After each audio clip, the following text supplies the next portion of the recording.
From Capitol Hill to Wall Street, this is Politics and Profits with your host, Rick Amato. Welcome, everybody. I'm Rick Amato. It's time for Politics and Profits. We follow the trends on Capitol Hill that lead to the profits on Wall Street. We expose the hard facts of what your elected officials are doing when you're not looking. And we show you how you can profit from their politics. The American dream is alive and well, and you can be proud to call America your home. And now, live from the Bellatrix Studios, it's Rick Amato. Welcome, everybody. I'm Rick Amato, and it's time for Politics and Profits. This is the show where we follow the trends on Capitol Hill that lead to the profits on Wall Street. So what do you think? Is Trump part of a conspiracy to elect Hillary, or is Hillary part of a conspiracy to elect Trump? Depending on who you're speaking to, either question makes perfect sense, which only goes to show how chaotic and absurd the current climate in America has become today.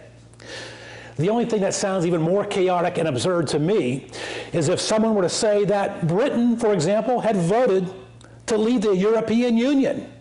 Not that that would ever happen, especially since how the Brits have always felt about the Scots leaving the UK. The chaos and absurdity is, in my belief, in large part a result of our nation's political leaders, if you want to call them that, failing to lead. This has been building for decades, and the American people are sick and tired and fed up with it. Apparently, the Europeans are too. Tonight, here on the show, we will shine a spotlight on some of those leadership failures and reveal what, if any, opportunities those failures have created for you, for all of us, those of you watching at home. Hey, remember what the Chinese have said about the word crisis? Now, speaking of crisis, chaos, and opportunity, former Federal Reserve Chairman Alan Greenspan said something pretty big this week that should have made headlines and should have received much more coverage from the mainstream media than it did. Or, in case you were wondering, I should say, in case you were wondering, the highly respected and the highly regarded former Reserve Chairman Alan Greenspan said this, quote, that a crisis is coming, end quote, and he urged the return of America back to the gold standard. But as I say, much of the media largely ignored his comments and were silent. But who cares about what he has to say when you have reruns of American Idol to watch? All of which leads me to tonight's first guest. Joining me at this time from Bridgeport, Connecticut, via Skype, is one of this nation's leading experts on gold. He is money manager and advisor Peter Schiff. He's with Euro Pacific Capital. Peter, welcome to the show. Where you've been a gold bull for years, a gold bug for years. Are you at all surprised to hear what Alan Greenspan said, that a crisis, he went on to say, Peter, that the worst crisis in modern history is about to occur, and he says America's got to get back to gold. Yeah, he ought to know, because he's one of the people that is the architects of that crisis. I mean, he basically laid the foundation and handed the blueprints to Ben Bernanke and Janet Yellen. So, I learned a lot about what I know about money and gold from reading Alan Greenspan's writings.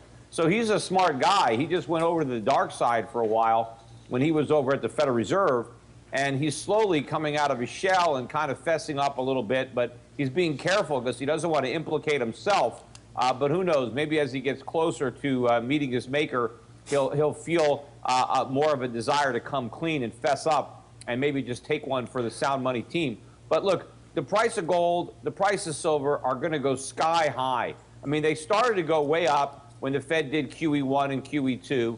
But then when they did QE3 and everybody thought it worked and that they were going to stop it and normalize interest rates and shrink the balance sheet, we had a 3-year bear market in gold and silver. But that is turning around. Now people are starting to realize that the Fed can't raise interest rates like it's been pretending, that there's going to be a QE4, which is going to be bigger than QE1, 2, and 3 combined. We're going to go back to zero on rates. We may even go negative.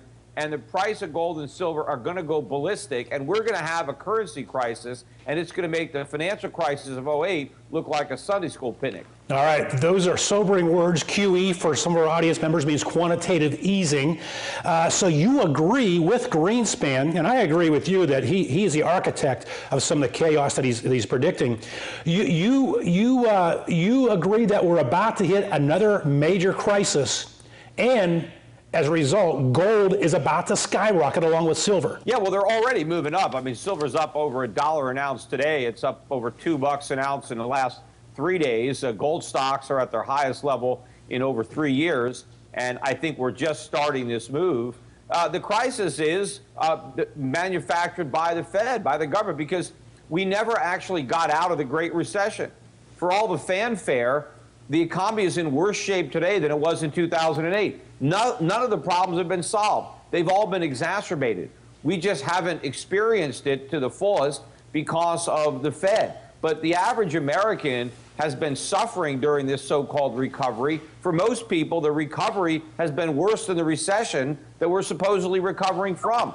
That's why people like Donald Trump and Bernie Sanders were so popular, because people know that what the government is trying to sell isn't true, and they're not buying it. They're voting for the outsiders because they know that the economy is not headed in the right direction. Peter, 90 million Americans are out of work. I mean, let me restate that. 90 million out of work Americans are not even included in the unemployment rate numbers. Not included because they gave up looking for work, and the government says they don't qualify to be defined as being unemployed. 90 million. That's a record, an American record.